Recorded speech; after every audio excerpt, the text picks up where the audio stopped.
अजमेर में स्थित पुष्कर, जहाँ शैलेजा अपने माँ पिता और दो भाइयों के साथ बड़ी सी हवेली में रहती थी। पिता जमींदार और माँ गृहिणी थी। दोनों भाइयों की शादी हो चुकी थी। शैलेजा 20 साल की बला की खूबसूरत थी। गांव में हर कोई उसके रूप और अदाओं का दीवाना था, लेकिन शैलेजा किसी से सीधे मुंह बात तक नहीं करती। आखिर जमींदार की बेटी जो ठहरी। घर में शैलेजा सबकी लाडली थी। दोनों भाभियां उसकी आव भगत में लगी रहती। होली का त्योहार था। सारे गांव में चहल पहल थी। शाम को होलिका दहन के समय सभी गांव के बीचों बीच जमा हो गए। जमींदार भी अपने पूरे परिवार के साथ वहां आ गया। शैलेजा जाकर अपनी सहेलियों में शामिल हो गई। हर साल जमींदार का बड़ा बेटा ही होलिका दहन किया करता है। गांव के पंडित जी कृष्णराव शास्त्री जी ने पूजा की और उसके बाद होलिका दहन किया गया। गांव के युवा चंग पर होली के गीत गाने लगे। सभी उत्सव की खुशी मनाने में खोए हुए थे। आगे की दूसरी तरफ खड़े युवक की नजर सहसा ही हंसती मुस्कुराती शैलेजा पर पड़ी। वो युवक अपने दोनों हाथे बांधे मुस्कुराते हुए बड़े प्यार से शैलेजा को निहार रहा था। उसकी बड़ी बड़ी आंखें, गुलाबी होठ, पतली सुराई सी गर्दन, गोरा रंग धीरे धीरे युवक की आंखों में उतरता गया। तभी किसी ने आकर उसके कंधे पर हाथ रखते हुए कहा, चले बेटा। युवक वहां से जाने लगा, लेकिन उसके मन में विचार आया कि एक बार पलटकर उस सुंदरी के दर्शन कर ले। लेकिन जैसे ही वो पलटा, शैलेजा वहां नहीं थी। उसका मन बेचैन हो उठा और फिर वो वहां से चला गया। रास्ते भर उसके दिमाग में बस शैलेजा का ख्याल आ रहा था। उसकी मुस्कान जैसे उसके मन में बस चुकी थी। युवक शास्त्री जी का छोटा बेटा रवि था, जो आज सुबह ही शहर से अपनी पढ़ाई पूरी करके आया था। रवि शहर रहकर अपनी पढ़ाई कर रहा था। गांव में बहुत कम आता था। आता भी तो बस एक दिन के लिए और वापस शहर चला जाता। शास्त्री जी का बड़ा लड़का मोहन उसी गांव में एक सरकारी मास्टर था। उसकी शादी पास के गांव में हुई थी। शास्त्री जी की पत्नी कुछ सालों पहले ही बीमारी की चपेट में आकर भगवान को प्यारी हो गई थी। गांव में उनका छोटा सा घर था, जहां वे अपने बेटे बहू के साथ रहते थे। घर आकर रवि ने खाना खाया और छत पर सोने के लिए चला गया, पर नींद उसकी आंखों से कोसों दूर थी। बिस्तर पर पड़े पड़े वो करवटें बदलने लगा। बार बार उसकी आंखों के सामने शैलेजा का चेहरा आता था। सारी रात उसने उसके ख्यालों में गुजार दी। सुबह उठकर रवि जैसे ही नीचे आया, उसकी भाभी ने उस पर रंग उड़ेल दिया। रवि झल्ला गया और कहा, मुझे ये रंग वंग पसंद नहीं है। बेचारी रवि की भाभी सहम गई। मोहन ने बीच में आकर बात संभाली और अपनी पत्नी को रंग लगाते हुए कहा, इसको रंग पसंद नहीं है, मुझे तो बहुत पसंद है। और फिर दोनों पति पत्नी आपस में ही रंग खेलने लगे। रवि चेहरे से रंग साफ करके घर से बाहर निकल गया। उसने देखा गांव भर में सभी रंगों से नहा रहे हैं और खुशियां मना रहे हैं। एक बड़े से बरगद के नीचे बड़े बड़े मटकों में भांग वाली ठंडाई घोली जा रही है। रवि घूमते घूमते वहां चला आया तो वहां खड़े लड़कों ने एक गिलास रवि की तरफ बढ़ा दिया। रवि को नहीं पता था कि इसमें भांग मिली है। वो एक सांस में ही सारी ठंडाई पी गया। रवि वही खड़े होकर रंग खेलते लोगों को देखने लगा। भांग का नशा था या प्यार का, रवि को उन लोगों के बीच हंसती मुस्कुराती शैलेजा दिखाई देने लगी। रवि मुस्कुराते हुए उसकी तरफ बढ़ा, पर जैसे ही उसने अपना हाथ बढ़ाया, वो एकदम से गायब हो गई। रवि ने इधर उधर देखा, पर वो कहीं नहीं दिखी। वो वहां से निकलकर जाने लगा। तभी सामने से एक लड़की भागते हुए आई और रवि से टकरा गई। उसके हाथों में जो रंगों की तस्री थी, वो ऊपर की ओर उछल गई और सारा रंग रवि और उसी लड़की पर आ गिरा।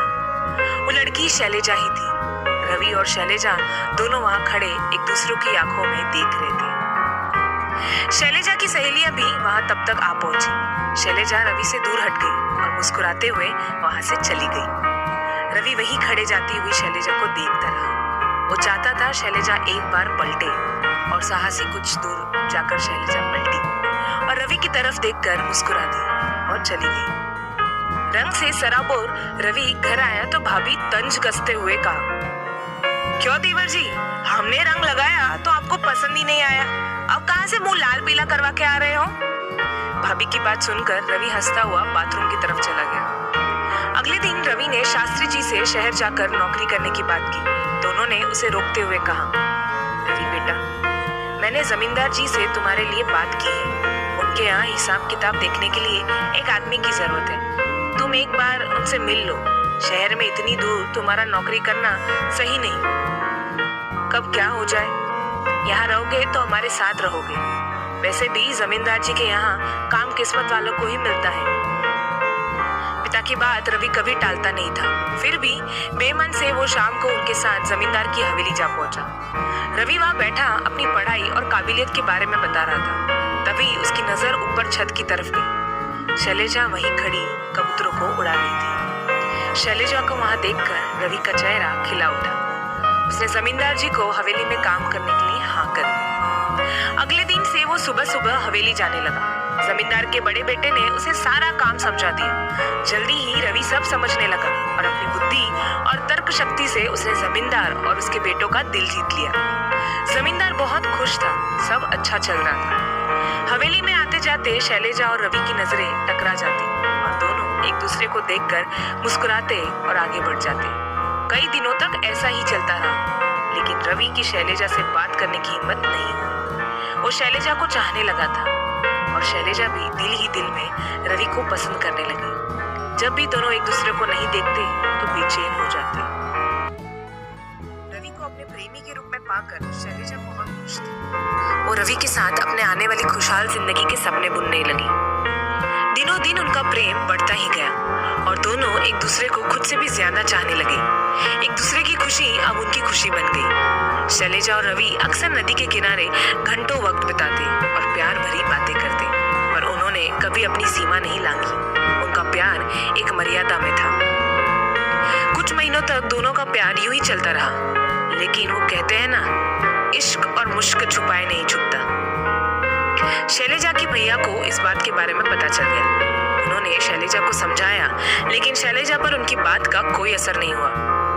रवि को भी लगने लगा कि शायद उसके और शैलेजा के बारे में बातें होने लगी हैं, तो थोड़ा सतर्क रहने लगा और कुछ दिन के लिए शैलेजा से मिलना बंद कर दिया। शैलेजा उदास हो गई और रवि से मिलने के लिए तड़पने लगी। एक दोपहर रवि किसी काम से हवेली आया तो शैलेजा उसका हाथ पकड़कर उसे ऊपर छत पर ले गई और कहा, तुम मुझे धोखा दे रहे हो, मुझसे मिलने क्यों नहीं आए?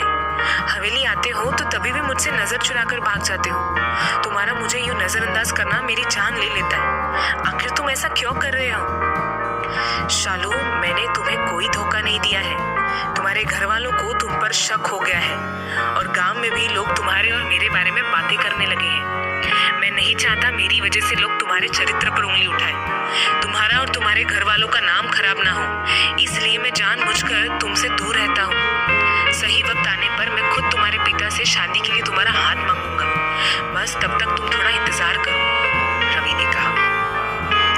रवि की बातें सुनकर शैलेजा की आंखों में आंसू आ गए और वो दौड़कर रवि के गले लग गई और रोते हुए कहने लगी, मैं तुमसे बहुत प्यार करती हूँ रवि। तुम्हारे बिना जीने के लिए मैं कल्पना भी नहीं कर सकती। मुझे कभी छोड़कर मत जाना, कभी छोड़कर मत जाना। शैलेजा के आंसू देखकर रवि का दिल पिघल गया। उसने भी शैलेजा को अपनी बाहों में कस लिया। शैलेजा का बड़ा भाई उधर से गुजर रहा था। उसने जब शैलेजा और रवि को साथ देखा तो गुस्से से भर गया। वो कमरे में आया, उसने रवि का हाथ पकड़कर उसे शैलेजा से दूर किया और एक जोरदार थप्पड़ उसके गाल पर लगा दिया। भाई को वहां देखकर शैलेजा डर से कांप उठी। उसका भाई रवि को पीटने लगा तो शैलेजा ने भाई के पांव पकड़ लिए और रवि को छोड़ने को कहा, पर वो कहाँ सुनने वाला था। वो घसीटता हुआ रवि को नीचे ले जाने लगा और ले जाकर जमींदार के पैरों में ला पटका। वहां मौजूद सभी लोग चौंके तो शैलेजा के भाई ने सारा सच कहा सुना दिया। जमींदार का छोटा लड़का लात गुस्से से रवि को पीटने लगा। रवि दर्द से कर्रा रहा था। उसके शरीर में इतनी ताकत नहीं थी कि वो उसका सामना कर पाता। शैलेजा ने देखा, वो भाग कर आई और अपने पिता से, भाइयों से रवि को छोड़ देने को कहा, लेकिन किसी ने उसकी नहीं सुनी। बड़े भाई ने रवि को बहुत बुरी तरह से मारना शुरू किया और साथ ही उसे गालियां देने लगा। शैलेजा से जब देखा नहीं गया तो उसने चिल्लाकर कहा, रवि ने कुछ नहीं किया है, मैं इससे प्यार करती हूँ। शैलेजा की बात सुनकर छोटे भाई को तैश आ गया। उसने खींचकर एक थप्पड़ शैलेजा के मुंह पर मारा और कहा, तुझे शर्म नहीं आई अपने पिता और भाइयों के सामने ये बात कहते हुए? शैलेजा फूट फूट कर रोने लगी और हाथ जोड़कर उन सबसे रवि को छोड़ देने की विनती करने लगी। मार खाते खाते जब रवि निढाल हो गया तो जमींदार ने नौकरों से रवि को उठाकर हवेली के बाहर फेंक देने को कहा। बड़े भाई ने शैलेजा को ले जाकर कमरे में बंद कर दिया। जमींदार ने अपने दोनों बेटों को बुलाया और कहा, ये घर की इज्जत का सवाल है। कल सुबह कृष्णराव शास्त्री को यहाँ बुलाओ, मुझे उनसे बात करनी है। ध्यान रहे गांव में इसकी किसी को खबर ना हो। मेरी बेटी से मुझे ये उम्मीद नहीं थी। जमींदार को उदास देखकर दोनों बेटों ने उनसे सब ठीक करने का आश्वासन दिया। शैलेजा अपने कमरे में बिस्तर पर पड़ी रोती रही और कुछ देर बाद उसका रोना सिसकियों में बदल गया। आज पहली बार उसके भाइयों ने उस पर हाथ उठाया था, पर इस बात से ज्यादा चिंता शैलेजा को रवि की थी। वो रवि से मिलना चाहती थी और उसे देखना चाहती थी, लेकिन दरवाजा बंद था। वो बाहर भी नहीं जा सकती। वो फिर रोने लगी। रात में बड़ी भाभी उसके लिए खाना लेकर आई। उसने प्यार से शैलेजा के सर पर हाथ फेरा। उन्हें वहां देखकर शैलेजा उनसे लिपट गई और रोने लगी। बड़ी भाभी ने उनसे हमेशा अपनी बेटी की तरह प्यार किया, लेकिन आज वो उसके लिए कुछ बोल नहीं पाई। वजह उसके पति का गुस्सा। वो शैलेजा को अपने सीने से चिपकाए रही और फिर उसे चुप कराया। शैलेजा का रोना अब हिचकियों में तब्दील हो चुका था। शैलेजा ने बड़ी भाभी से मदद मांगी और कहा कि उसे अभी रवि से मिलना है। बड़ी भाभी ने उसे बहुत समझाया, लेकिन वो अपनी जिद पर टिकी रही। आखिरकार भाभी ने उसकी मदद की और हवेली के पीछे के दरवाजे से उसे बाहर निकाला। अंधेरे का फायदा उठाकर शैलेजा हवेली से बाहर निकलकर रवि के घर की तरफ जाने वाले रास्ते की तरफ चली गई।